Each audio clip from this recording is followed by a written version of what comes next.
लियाड़ा सुने आ जाओ आ जाओ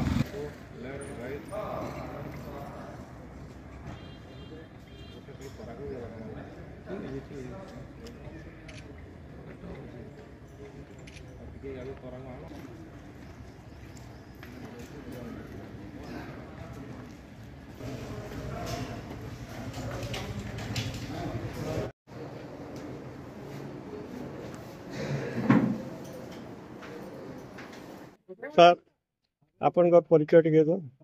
निहाल सिंह गंडा समाज कल्याण परिषद सभापति। आज तहसील ऑफिस को काना असुविधा होता आज गंडा समाज कल्याण परिषद नेतृत्व में उपसभापति शिवशंकर प्रधान, संपादक अमीन महानंद सहित गोटे प्रतिनिधि दल संबलपुर सदर तहसीलदार को जमीपट्टा तहसीलभुक्त जातिर लोक नाई पाई पारी एवं जाति प्रमाण पत्र रे टिके अवहेला प्रदर्शन हेउथिबार एवं पूंजीवाद को लीज रे दिया हेची तांकर बातिल करबार एवं रोड रास्ता नाम रे दुकान बाजार घर द्वार भंगा जीवार आगुरु तांकु थैथान करबार विषय रे विस्तृत रूप रे आलोचना करबार लगी जाइथिलो।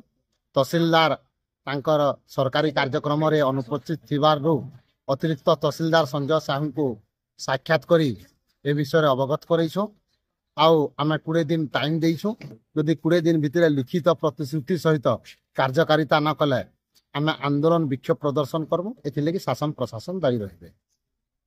आउ मुख्यतः जनप्रतिनिधि माने तांकर काम जदि करिकिरी करते तो शासन पाकु जीवार ना पड़ता। जनप्रतिनिधि मानकर अवहेला लगी आज जनसाधारण हैरान होचन और तार लगी जनप्रतिनिधि दायी।